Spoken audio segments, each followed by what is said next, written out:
પરસોત્તમ રૂપાલા એક એવા નેતા જે પોતાના બેબાક અંદાજ માટે જાણીતા છે. રાજનીતિના એ જૂના ખેલાડી છે.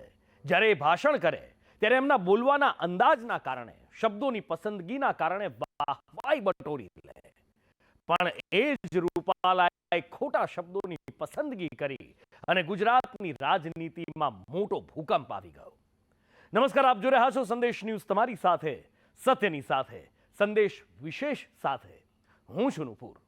હવે ફરી એકવાર રૂપાલાનો આક્રમક અંદાજ જોવા મળ્યો છે. ક્ષત્રિય સમાજના વિરોધ વચ્ચે તેમણે જીતનો હુંકાર કર્યો છે. એક તરફ ભાજપ મક્કમ છે કે રાજકોટ બેઠક પર રૂપાલાને જ ચૂંટણી લડાવવી, તો ક્ષત્રિય સમાજ પણ રૂપાલાની ટિકિટ રદ થાય એ માટે એ માંગ સાથે અડગ છે. ત્યારે આગળ શું થશે એ સવાલ ગુજરાતની રાજનીતિમાં અત્યારે ચર્ચાના કેન્દ્ર સ્થાને છે. અને સંદેશ વિશેષમાં સૌથી પહેલા તમને એ જ બતાવવું છે, હવે શું? નારાજગી હવે જનાક્રોશમાં પરિણમી. રૂપાલા સામે વિરોધની આગ આક્રમક બની. ઉમેદવારી નોંધાવવાનો દિવસ હવે વધુ નજીક. ટિકિટ રદ કરવાની માંગ વધુ આક્રમક બની. લોકસભાની ચૂંટણીનો માહોલ દેશભરમાં જામ્યો છે. આખા દેશમાં નેતાઓ, રાજકીય પક્ષોના ચૂંટણી પ્રચારની ચર્ચા ચાલી રહી છે. પણ ગુજરાતમાં અત્યારે એક જ ચર્ચા સૌથી વધારે થઈ રહી છે, અને એ છે રૂપાલા સામે ક્ષત્રિય સમાજના વિરોધની. ગુજરાત ભાજપે નિર્ણય લઈ લીધો છે કે તેઓ રાજકોટ લોકસભા બેઠક પર ઉમેદવાર નહીં બદલે, રૂપાલા જ ચૂંટણી લડશે. પરસોત્તમ રૂપાલા 16 એપ્રિલે ઉમેદવારી નોંધાવશે, એની પણ જાહેરાત થઈ ગઈ છે. રૂપાલા શક્તિ પ્રદર્શન કરતા ઉમેદવારી ફોર્મ ભરવા જશે. જ્યારે તેઓ ઉમેદવારી નોંધાવશે ત્યારે હજારોની સંખ્યામાં સમર્થકો હાજર રહેશે એવો દાવો ગુજરાત ભાજપે કર્યો છે. પરસોત્તમ રૂપાલા ચૂંટણી પ્રચાર કરી રહ્યા છે ત્યારે ફરી એકવાર તેમનો આક્રમક અંદાજ જોવા મળ્યો. જાહેર મંચ પરથી અલાયદા અંદાજમાં શાયરી બોલીને તેમણે તેમના વિરોધીઓ ઉપર વાકપ્રહાર કર્યા. શાયરી કહેતા તેમણે કાર્યકરોને શાંતિ જાળવવાની અપીલ કરી. મિત્રો, વાતાવરણને ડોળવા માટેના જે પ્રયાસો થઈ રહ્યા છે, મારી બે હાથ જોડીને આપ સૌને વિનંતી છે, ધૈર્ય અને સંયમપૂર્વક કામ કરજો. મને આપ સૌ ઉપર ભરોસો છે, રાજકોટ લોકસભાના મતદારો ઉપર ભરોસો છે. અને મને કહેવા દો, फानुस बनकर जिसकी हिफाजत हवा करे वो शम्मा क्या बुझेगी जिसको रोशन खुदा करे. એક તરફ રૂપાલાની ટિકિટ રદ ન થવાના કારણે ક્ષત્રિય સમાજમાં રોષ ફેલાયો છે, અને એ રોષ હવે 7મા આસમાને પહોંચ્યો છે. એવામાં રૂપાલાના નવા નિવેદનના કારણે ક્ષત્રિય સમાજના લોકો વધુ છંછેડાયા છે. કરણી સેનાના રાષ્ટ્રીય પ્રવક્તા મહેન્દ્રસિંહ રાણાએ તેમના નિવેદન પર નિશાન સાધતા કહ્યું કે તેઓ ઈચ્છે તો એમ કહી શકતા હતા કે રામ રાખે ને કોણ ચાખે, પણ તેમણે શાયરી બોલવાનું પસંદ કર્યું. 500 વર્ષથી સમગ્ર હિન્દુસ્તાન જજુમી રહ્યું છે. સમગ્ર વિશ્વએ ખુશી મનાઈ રામ મંદિર બનાવ્યું, અને આ ભાઈ કાલે એવું કે છે, ફાનસ બન કે જિસકી હિફાજત હવા કરે વો સમા ક્યાં બુझे जिसको रोशन કરે. અલા ભાઈ, એટલે મેં તો ભૂતકાળમાં અઠવાડિયા પહેલા કીધેલું, આના મોહમ્મદ ગોરી હાથે હું કનેક્શન છે જુઓ.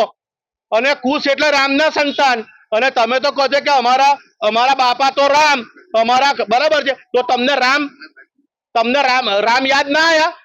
તમારે એવું કેવું જોઈએ, જેને રામ રાખે અને કોણ ચાખે. એક તરફ રૂપાલા જીતનો હુંકાર કરે છે, તો ક્ષત્રિય સમાજ પણ આક્રમક વિરોધ કરવાનું આહવાન કરી રહ્યો છે. ક્ષત્રિય સમાજના અગ્રણીઓએ ક્ષત્રિયોને અપીલ કરી છે કે તમામ ભાજપ કાર્યાલયો પર વિરોધ કરવામાં આવે, ત્યાં જઈને આવેદનપત્રો આપવામાં આવે. દરેક જિલ્લા તાલુકામાં ક્ષત્રિયોને અપીલ કરવામાં આવી છે. ઉમેદવારી રદ ન થાય ત્યાં સુધી લડત આપવાની તૈયારી ક્ષત્રિય સમાજે કરી છે. 16 એપ્રિલે રૂપાલા ફોર્મ ભરે એ પહેલા 14 એપ્રિલે વાંકાનેરના રતનપર ગામમાં સંમેલન યોજી ક્ષત્રિય સમાજ શક્તિ પ્રદર્શન કરવા જઈ રહ્યો છે. કે તમામ જિલ્લા, તાલુકા, નગર કક્ષાએ જે પણ કમલમના કાર્યાલયો હોય ત્યાં આજથી જ જે સંસ્થાઓ હોય જિલ્લા તાલુકાની, એ બધી સંસ્થાઓ ભેગી થાય. ભવન હોય તો ભવનમાં ભેગી થાય, કોઈ સ્પોટ નક્કી કરે, અને ત્યાંથી ખૂબ શાંતિપૂર્વક રીતે કમલમ જાય. કમલમમાં જે બી હોદ્દેદારો હોય એમને શાંતિથી રજૂઆત કરે કે આ જે ઘટના ઘટિત થઈ છે એના ઘેરા પ્રત્યાઘાતો સમગ્ર ગુજરાતમાં પડશે, એટલે તમે તમારા હાઈકમાન્ડ સુધી અને સરકાર સુધી આ વાત પહોંચાડો કે ફરીથી આ ઘટના ન બને. એનો આક્રોશ વ્યક્ત કરવા માટે અમે આહવાન કરીએ છીએ. ક્ષત્રિય સમાજની મહિલાઓએ ચીમકી આપી છે કે જો રૂપાલાની ટિકિટ રદ નહીં થાય તો રાજકોટ બેઠક પરથી તેઓ ઉમેદવારી નોંધાવશે. અને એ વાતને સાચી સાબિત કરતા ક્ષત્રિયાણી મહિલાઓ ફોર્મ લેવા માટે પહોંચી હતી. આ મહિલાઓ રૂપાલા સામે ફોર્મ ભરી પોતાની નારાજગી દર્શાવશે. રાજકોટમાં 150 ફૂટ રિંગ રોડ પર ક્ષત્રિય સમાજની મહિલાઓ વિરોધ કરી રહી હતી. એ દરમિયાન મહિલા પોલીસ કર્મચારીઓએ તેમને અટકાવતા ઘર્ષણ થયું. આ ઘર્ષણ બાદ ક્ષત્રિય સમાજમાં નારાજગી વધી ગઈ છે. હવે આ વિરોધને વધુ આક્રમક બનાવવાની ચીમકી મહિલા અગ્રણીઓ ઉચ્ચારી રહી છે. પ્રજ્ઞાબાએ સરકાર સામે ચીમકી ઉચ્ચારતા કહ્યું કે જો રૂપાલાની ટિકિટ રદ નહીં થાય તો અહિંસક રીતે ચાલી રહેલું આંદોલન વિકરાળ સ્વરૂપ ધારણ કરે તો નવાઈ નહીં. આંદોલન વિકરાળ બની રહ્યું છે એ હજી પણ વિકરાળ બની શકે છે જો મોદી સાહેબ કંઈ વિચારતા નથી તો જે કાલે રાજકોટ થયું છે એનાથી મને બહુ જ દુઃખ થયું છે અને હજી પણ એમ થાય છે કે મોદીજી માની જાય તો સારી વાત છે, નહીં તો કાલ કરતાં બી હિંસક સ્વરૂપ આવી શકે છે. અમે અત્યાર સુધી શાંતિથી આગળ વધી રહ્યા છે અને આગળ વધવા માટે બી માંગીએ છીએ શાંતિથી, પણ જે રીતે અમારી ઉપર બી આટલા દિવસથી અમે ડિટેન હતા, અમારા ઘરમાં જ અમે નજરકેદ હતા, જ્યાં બી જઈએ ત્યાં અમારી પાછળ પોલીસ હતી, એનાથી પણ વધારીને પોલીસે રાજકોટમાં કર્યું છે. રાજકોટમાં જે થયું છે એનાથી એમ થયું છે કે હવે આનો કોઈ અંત આવી ન શકે જ્યાં સુધી રૂપાલા જાય નહીં. રૂપાલા સામેની નારાજગી મુદ્દે રાજવી પરિવારોમાં બે મત જોવા મળી રહ્યા છે. ત્યારે વધુ એક રાજવી રૂપાલાના સમર્થનમાં આવ્યા છે. જસદણના રાજવી સત્યજીત કુમાર સાથે રૂપાલાની મુલાકાત થઈ. સત્યજીત કુમારે કહ્યું કે રૂપાલા ભારે બહુમતી સાથે જીતશે. અમારું જે કાઠી સમાજનું આસ્થાનું સ્થળ છે, જયતા બાપુની સમાધિનું સ્થળ, ત્યાં પુરુષોત્તમભાઈ રૂપાલા દર્શનાર્થે પધાર્યા હતા. આ પ્રસંગે જસદણનો બહોળો કાઠી સમાજ, ખાસ કરીને અમારા તાલુકા પંચાયત સભ્ય શાંતુભાઈ, ચેમ્બર ઓફ કોમર્સના પ્રમુખ શ્રી અશોકભાઈ દાદલ, અન્ય ભાજપના હોદ્દેદારો બધાએ અમે હાજર રહ્યા છીએ અમે સાહેબને શુભેચ્છા આપીએ છીએ કે એમનો જંગી બહુમતીથી વિજય થાય. રૂપાલા ક્ષત્રિય સમાજના વિવાદમાં હવે પહેલીવાર વિશ્વ હિન્દુ પરિષદ મેદાને આવ્યું છે. વીએચપીએ ક્ષત્રિય સમાજને અપીલ કરી છે કે ક્ષત્રિય સમાજ રૂપાલાને માફ કરે, મોટું મન રાખીને સમાધાન કરી લે. મહાભારતમાંથી શ્રેષ્ઠ ભારત તરફ આગળ વધવાની તેમણે અપીલ કરી. બીજી તરફ અખિલ ભારતીય સંત સમિતિ પણ મેદાનમાં આવી. અવિચલ દેવાચાર્યજીએ રૂપાલાના નિવેદનની ટીકા કરી, પણ હવે ચર્ચા વિચારણા બાદ આ મુદ્દે સમાધાન થાય એવી પણ વાત તેમણે કરી. આ વિવાદમાં સમાધાન થાય એ માટે અમદાવાદ જગન્નાથ મંદિરના મહંત દિલીપદાસજીએ પણ અપીલ કરી. રાજકારણીઓ વાણી વિલાસ ન કરે અને બંને પક્ષ સાથે બેસી શાંતિપૂર્વક રીતે આ સમાધાન લાવે એ જરૂરી બની ગયા હોવાનું તેમણે કહ્યું. પણ વર્તમાનમાં જે પરિસ્થિતિ છે એનાથી ક્ષત્રિય સમાજ માટે આપણે કહીએ તો ક્ષત્રિય સમાજે આ દેશમાં ઘણું બધું આપ્યું છે, બલિદાનો આપ્યા છે અને એના તો ઇતિહાસ પણ જાહેર છે. એવા સમાજ માટે જ્યારે કોઈ એક શબ્દ કોઈ બોલે તો સ્વાભાવિક છે બધાને મન દુઃખ થાય અને આક્રોશના સ્વરૂપમાં પ્રગટ થાય ત્યારે એને રોકવું બહુ અઘરું પડે. આ પરિસ્થિતિ થઈ ગઈ છે અત્યારે, પણ જે થઈ ગઈ છે તો થઈ ગઈ છે. પાર્ટીએ દેશ અને સમાજ માટે ઘણા મોટા કામો કર્યા છે. 370ની કલમ હટાવી છે, રામ મંદિરના મુદ્દાને યોગ્ય રીતે એનું પૂરું કર્યું છે, કાશી કોરિડોર બનાવ્યા છે, અન્ય ડેવલપમેન્ટ પણ થયું છે. એટલે એમને પણ સારું કર્યું. એટલે બંને બાજુ સારું કામ થયું, બંને બાજુ સારા લોકો છે. અને એક કહેવાય તો ક્ષત્રિયો એટલે ભાજપનો ગઢ, કાયમ માટે ભાજપ સાથે રહેલા જ છે આ લોકો. અને છતાં પણ આ વાત થયો છે એનો વિવાદ ઉકેલવા માટે કંઈક ને કંઈક પ્રયત્ન કરવો જોઈએ. એક અપીલ અમે બહાર પાડી છે, બંને પક્ષોને અમે જાહેર અપીલ કરી છે. અંદર બધી જ વાતો લખી છે કે ક્ષત્રિયોના બલિદાનને આપણે ઓછું ગણી શકીએ તેમ નથી અને ભૂતકાળની સરકારોએ વિદર્ભીઓ સામે આ દેશમાં આક્રમક સમાજ માટેની એક ચિંતાનો વિષય છે અને વિશ્વ હિન્દુ પરિષદ સાથે છે અને સૌનું કહેવું એમ જ છે કે બંને પક્ષે બેસી વિચારીને શાંતિનો અને સમાધાનનો રસ્તો અપનાવવો જોઈએ. વિશ્વ હિન્દુ પરિષદ અને સંતો મહંતો સમાધાનની અપીલ કરે છે, પણ ક્ષત્રિય સમાજના આગેવાનો, મહિલા અગ્રણીઓ એક જ વાત પર અડગ છે કે રૂપાલાની ટિકિટ રદ થાય તો જ સમાધાન.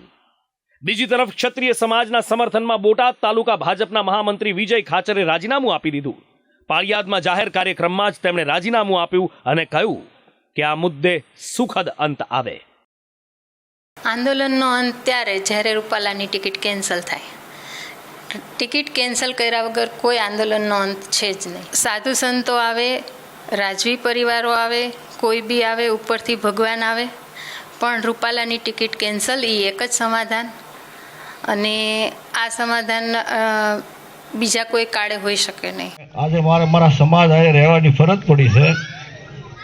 હું બોટાદ તાલુકા ભાજપના મહામંત્રી પદેથી આજે રાજીનામું આપું છું, કારણ કે જ્યાં સુધી આ જે પ્રશ્ન ચાલે છે રૂપાલા સાહેબનો, ત્યાં સુધી પતે નહીં, જ્યાં સુધી એનું હું એવું ઈચ્છું છું એનું સુખદ સમાધાન આવે